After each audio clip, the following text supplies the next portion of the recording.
The role of the county in community development has become a topic of discussion. We'll tell you what's prompted that. Plus, Carrie Schneider is back with our friends at the Du Bois County Humane Society, and Joe Huddleston talks about the Jasper Farmers Market tonight on Inform. All of that and much more is up next here on the 18 WJTS News.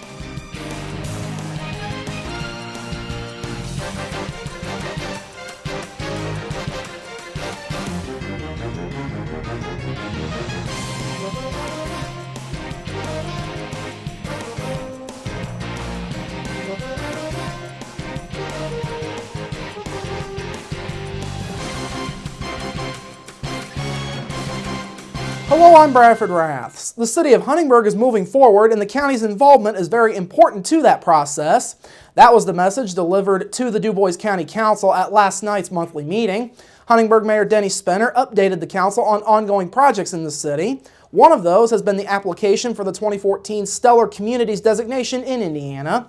Spinner told the council there are 9 projects in all that the city is looking to do with funding from the Stellar Communities program. Spinner also said the program would provide $10 million in funding for the projects from the state. The Stellar Communities designation is a 4-year designation. He also asked for the council's support in the form of $500,000 in edit funds should the city be named as a stellar community. That request was approved by the council. In all, Spinner remains confident that the city will win the designation. He says getting funding for major projects is just too good to pass up. This is a chance for real transformational opportunities in Huntingburg and in Du Bois County. When there's $10 million available from the state, the investment from the county is needed to show that broad support, but also it's a good investment from the county. One of the major projects associated with the Stellar Communities application process is new housing units. The housing would be located on the north side of the new railroad overpass that is set to be built in Huntingburg. Spinner says the project will be done in 2 phases. The first phase would create up to 30 apartments and phase 2 would create a total of 75. The apartments would be available in 1, 2, or 3-bedroom layouts. Spinner also says they would be designed and priced for people that are new to the workforce. Spinner is hopeful that this new housing project in Huntingburg will spur other communities across the county to follow suit. We need to look at this problem as not a Huntingburg, a Jasper, or a Ferdinand problem. It's a Du Bois County issue. And I know that the town council in Ferdinand, the city of Jasper, Mayor Seitz are again approaching this problem very seriously. And having this on the table as an opportunity, I think you'll see others come to the table very quickly and see that Du Bois County is ready for this, that we're ready to take action, and the action by the council and the commissioners today really supports that. The housing project would start sometime next year or in 2016. The railroad overpass is scheduled to be done in 2016. In the end, Spinner says the 9 projects will get done regardless of whether the city is named a stellar community or not. He says the designation and funding that comes with it would simply speed up the timeline for getting the work completed. Also last night, the council heard from Pete Schweigerott with Miller Valentine concerning a new senior housing project in Huntingburg. That project would convert a portion of the former St. Joseph's Hospital building into 45 living spaces for residents age 55 and up. Schweigerott requested $100,000 from the council to fill a funding gap that has come up in the project. That proposal was tabled by the council due to a lack of information. Now, on a final note, the council gave its consensus to advertise for $450,000 to build a new T-hangar at the Huntingburg Airport. The new hangar will house 10 planes. The airport will chip in the remaining $90,000 from its own funds. Utility customers in the city of Jasper will see an increase in their electrical bills. Last night, the Jasper Utility Board approved a 6% increase in electrical rates for city customers. This marks the first time in 6 years that the city has done a rate increase. Thus, the increase amounts to about 1% per year, according to Utilities General Manager Bud Hauersperger. In dollars and cents, that amounts to about $5.50 for a resident that uses 1,000 kilowatt hours of electricity in a month, though the dollar value of the increase would vary by how much electricity one uses. Hauersperger says the utility tries to do rate increases every 2 to 3 years, but the process was delayed this time around due to the litigation over the Jasper power plant. The rate increase was recommended following a rate study done by Umbaugh and Associates. Hauersperger says in spite of the increase, Jasper's electrical rates remain very low. We looked at it, from just an inflationary cost of living standpoint. I mean, most things have gone up more than that in the last 6 years. And we also looked at our rates compared to other rates in the area.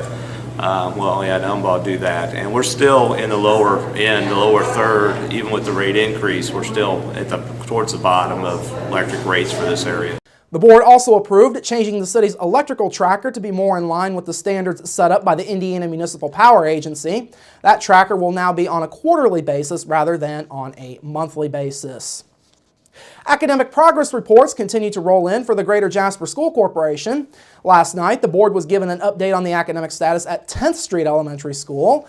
Principal Kent Taylor and members of the school faculty presented the board with an annual report on the state of the school for 2013-2014 and where things are at academically. Taylor, along with teachers Jody Smith, Jeff Sudbury, Kyla Beekline, and Jackie Leinenbach, explained to the board the implementation of the school's improvement plan and how it's making an impact on school instruction.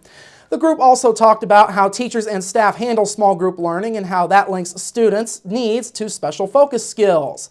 They additionally touched on how teachers differentiate in reading and how teachers zero in on a child's reading level. In all, Taylor feels it's been a strong year academically for 10th Street School. I feel really good about where we're at because we're at over 90% of our kids are either reading at grade level or they've gained more than a grade level in reading this year. So we've really done a fantastic job as far as addressing the needs whenever you can get over 90% of kids moving in a substantial way in the area of reading. You're really having a successful year. Taylor says the school's next big hurdle is to see what this year's iStep has in store for them and where they stack up in the latest scores that will be released later this year. He says as far as any needed improvements, there's really no clear road for the school to take until this year's scores get released. Finally this evening, Spencer County residents are now coming together to plan for the future. This morning, the Spencer County Regional Chamber of Commerce, the Lincoln Land Economic Development Corporation, and the Spencer County Catalyst Group hosted a planning session to come up with ideas for future development. This morning's session focused on ideas for commercial and development incentives, amenities, and marketing improvements. Now, this planning session came about in light of recent data that's a bit troubling for the county. Since 2000, the county has seen a 20% decline in the population of people between the ages of 25 and 44. Residential construction in the county is also down 63% since 2003. Tom Utter is the executive director of the Lincoln Land Economic Development Corporation. He says the key to get the younger crowd to come to Spencer County is more development along the county's major routes.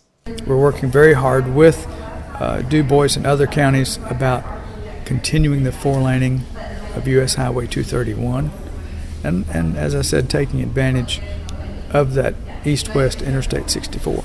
Utter says it will also be important to bring in jobs and families to help overcrowding issues in the two county school districts. This morning's session featured Dick Huapel and Dr. Michael Hicks from Ball State University as the speakers. Their presentation touched on several items, including economic incentives like tax abatements.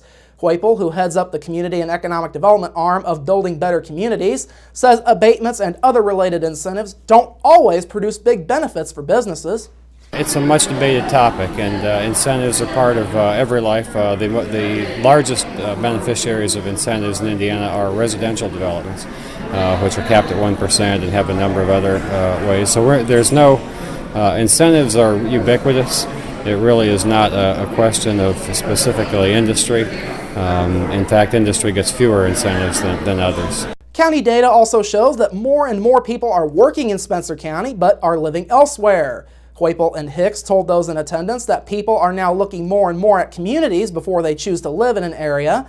Huapel says communities are also a factor in where businesses locate. If you need a technology